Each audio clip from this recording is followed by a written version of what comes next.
বাংলায় মমতা ব্যানার্জির পতন আর বিজেপির উত্থানের পর পশ্চিমবঙ্গ থেকে কি তৃণমূল কংগ্রেসের নাম মুছে যাবে? পশ্চিমবঙ্গে আর তৃণমূল কংগ্রেস বলে কোনো পার্টির অস্তিত্ব থাকবে না? এই প্রশ্নটি এখন অনেকের মনেই আসছে।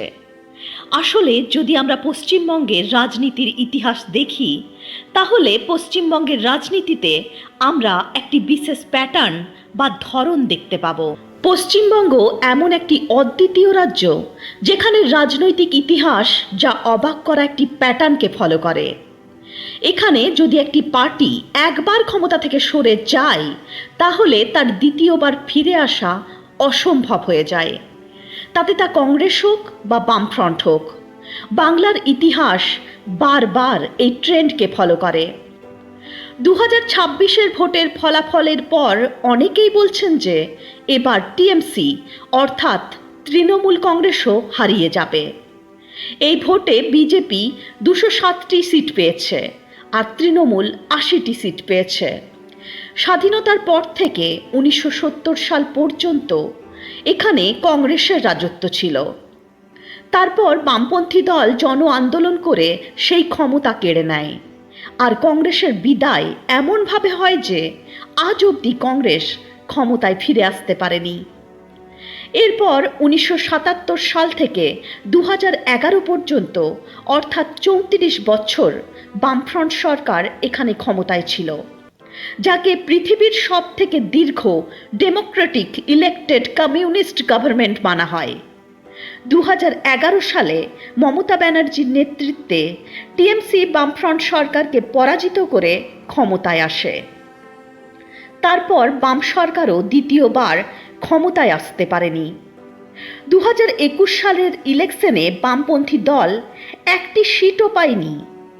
আর ভবিষ্যতেও যদি বাংলা এই প্যাটার্নকে ফলো করে, তাহলে আগে টিএমসি পার্টিরও এই একই অবস্থা হতে পারে। সব থেকে বড় প্রশ্ন, কেন বাংলায় এরকম হয়? এর উত্তর হলো বাংলার পার্টির সামাজিক কাঠামো। এখানে রাজনৈতিক ক্ষমতা অর্থাৎ রাজনৈতিক দলগুলির ক্ষমতা অ্যাসেম্বলির মধ্যেই সীমাবদ্ধ থাকে না। এখানে রাজনৈতিক দলগুলির ক্ষমতা panchayat, local clubs, school, committee, কর্মক্ষেত্র আর গ্রামাঞ্চলের নেটওয়ার্ক অবধি বিস্তৃত থাকে। এখানে অপোজিশনে থাকার অর্থ শারীরিক আর অর্থনৈতিক বিপদ ডেকে আনা। তাই যখনই ক্ষমতা বদল হয়, তখনই লোকাল লিডার্স আর ওয়ার্কার্স নিজেদের অস্তিত্ব বজায় রাখার জন্য বিজয়ী দলে যোগদান করে। যেমন কংগ্রেসের সংগঠন বামপন্থী দলে চলে গিয়েছিল, তারপর বামফ্রন্টের সংগঠন টিএমসিতে চলে যায়, আর ভবিষ্যতে টিএমসির সংগঠনও বিজেপিতে চলে যাবে। এই কারণে যে পার্টি হেরে যায় তাদের গ্রাউন্ড নেটওয়ার্ক ভেঙে যায় আর তাদের ফিরে আসবার আশা কমে যায়। 2011 সালে টিএমসি পার্টি 294টি আসনের মধ্যে মোট 227টি আসনে জয়লাভ করেছিল।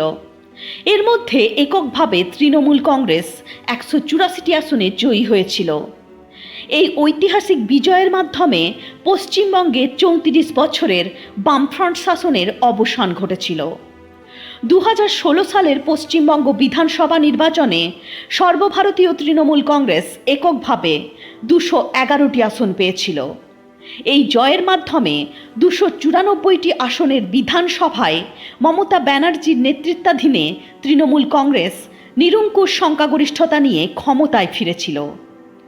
2021 সালের বিধানসভা নির্বাচনে মমতা ব্যানার্জি নন্দীগ্রাম বিধানসভা কেন্দ্র থেকে পরাজিত হলেও তৃণমূল কংগ্রেস সেবারেও 213টি আসনে জয়লাভ করে একক সংখ্যাগরিষ্ঠতা অর্জন করে, আর ভারতীয় জনতা পার্টি 77টি আসনে জয়লাভ করে বিধানসভায় প্রধান বিরোধী দলের স্বীকৃতি লাভ করে।